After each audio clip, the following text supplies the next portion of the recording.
Viver de venda ou viver de renda? Olha, essa é a pergunta de R$ 1 milhão. E não é modo de dizer, é literal. A gente vai mergulhar hoje numa prática que, vamos combinar, é super comum. A galera que vende o próprio patrimônio para pagar as contas do dia a dia. A pergunta é, isso é uma estratégia genial ou é a maior furada? Vamos descobrir juntos. Para ilustrar isso, a gente tem uma história aqui que é, de cinema. Pensa só, dois amigos, cada um com R$ 1 milhão na conta. E uma única decisão. Uma decisão que pode ser a diferença entre uma aposentadoria tranquila e, um desastre financeiro daqueles. Quem será que vence esse duelo de titãs da melhor idade, hein?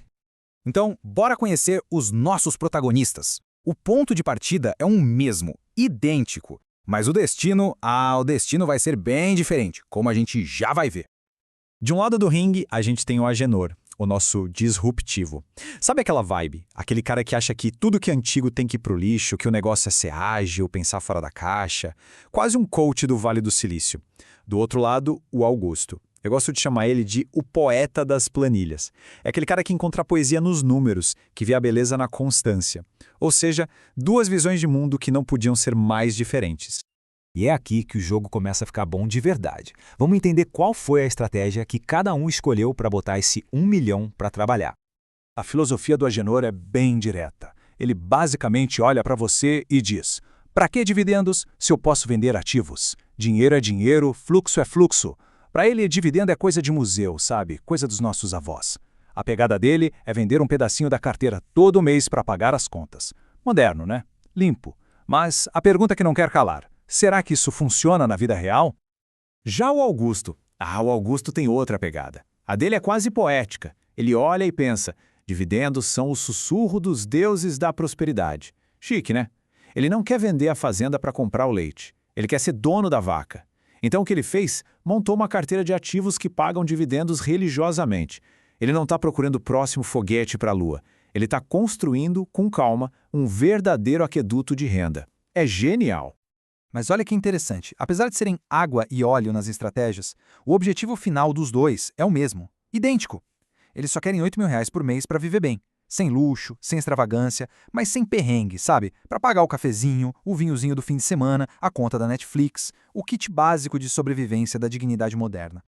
E agora, meus amigos, a vida real bate a porta. O mercado entra em cena para ser o juiz dessa história. E um juiz, diga-se de passagem, bem carrasco. 3 anos. Esse foi o tempo que o destino, ou a nossa querida B3, deu para ver qual teoria ia sobreviver. Então, segura firme aí. E o mercado não veio para brincadeira. Foi cruel. No primeiro ano, uma queda de 15%. No segundo, toma mais 10% de prejuízo. E no terceiro ano, nada. Uma estagnação, um marasmo de dar sono. Ou seja, o pior cenário possível para qualquer investidor, mas especialmente para um deles. E aqui está o resultado do massacre. Olhem só para esse gráfico. O Agenor, nosso disruptivo, o moderninho, viu o milhão dele virar fumaça, encolhendo para uns R$ 680 mil. E o Augusto, o poeta das planilhas, o milhão dele continuou lá, intacto, intocável. A diferença é brutal. A imagem nem precisa de legenda, né? R$ 320 mil. Negativo. Esse foi o custo da disrupção. Foi o preço que o Agenor pagou para aprender da forma mais dura que vender o almoço para pagar janta quando se trata de patrimônio pode ser uma péssima, péssima ideia. Tem uma frase que define isso perfeitamente. O patrimônio vira um sabonete molhado. Já tentou segurar um? Exato. Vender ativos na baixa é isso. Quanto mais você precisa vender para tirar os seus 8 mil, mais o principal escorre por entre os dedos. É uma espiral da morte para o seu patrimônio. Uma imagem forte, né? E, para Agenor, dolorosamente real. Tá, mas e aí? Qual foi a mágica do Augusto para escapar disso? Pois o segredo tem nome e sobrenome.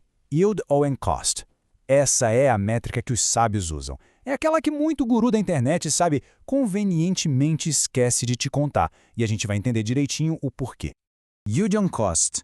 Parece um palavrão de economista, né? Mas calma. A autora do texto original deu uma explicação que é genial, no que ela chama de idioma das avós sábias. É o seguinte, pensa que seu investimento é uma vaquinha. O yield on cost é só isso. Quanto de leite a sua vaquinha te dá comparado com o preço que você pagou por ela lá atrás. Simples, né? É o rendimento sobre o seu custo. Ponto.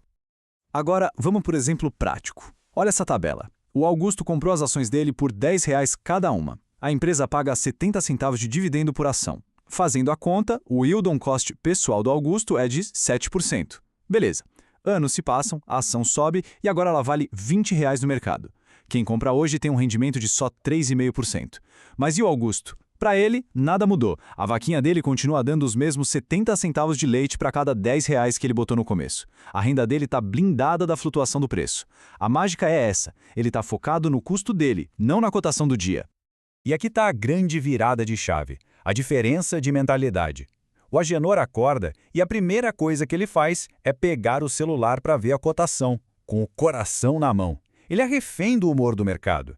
Já o Augusto, ele está focado na renda que pinga na conta, no fluxo. Um vive de joelhos, rezando para o mercado subir. O outro construiu uma parceria sólida e de longo prazo. E convenhamos, essa paz de espírito não tem preço, né? Isso tudo nos leva para um lugar muito mais profundo, porque a gente não está falando só de uma estratégia de investimento aqui, a gente está falando, no fim das contas, de uma filosofia de vida. Sabe aquela imagem que venderam pra gente do sucesso financeiro? O trader maluco gritando na frente de 3 telas com o energético na mão? Então, investir para renda, para dividendos, é a antítese disso, é o oposto. É a calma, é a paciência, é a arte de plantar e saber esperar a colheita. É, no fim, o aplauso silencioso do tempo. Isso muda completamente o que a gente entende por liberdade financeira, né? Não é sobre largar tudo e ir para Bali e postar foto com o notebook na praia. A verdadeira liberdade é acordar de manhã com a tranquilidade de saber que o seu dinheiro, quietinho no canto dele, continua trabalhando para você, sem alarde, sem estresse, sem precisar da sua atenção a cada 5 minutos. E para a gente fechar com chave de ouro, fica essa frase que é simplesmente perfeita. Quem planta dividendos, colhe silêncio. E vamos ser sinceros, no mundo barulhento, caótico, cheio de ansiedade como o nosso, o silêncio, meus caros, o silêncio paga um bom juro. E aí, o que vocês acharam dessa análise? Essa história do Agenor e do Augusto fez pensar de que lado você estaria nessa disputa? Conta pra gente aqui nos comentários, vamos adorar saber. E claro, se você curtiu, já se inscreve aí para não perder os próximos conteúdos. E para terminar, um agradecimento mais que especial ao professor Júlio Facó, que fez a curadoria desse material fantástico, e a genial Roquei Tube, que escreveu o texto original lá no blog Dinheiro que Me Veja. É uma parceria que nos dá um orgulho imenso. A gente se vê na próxima.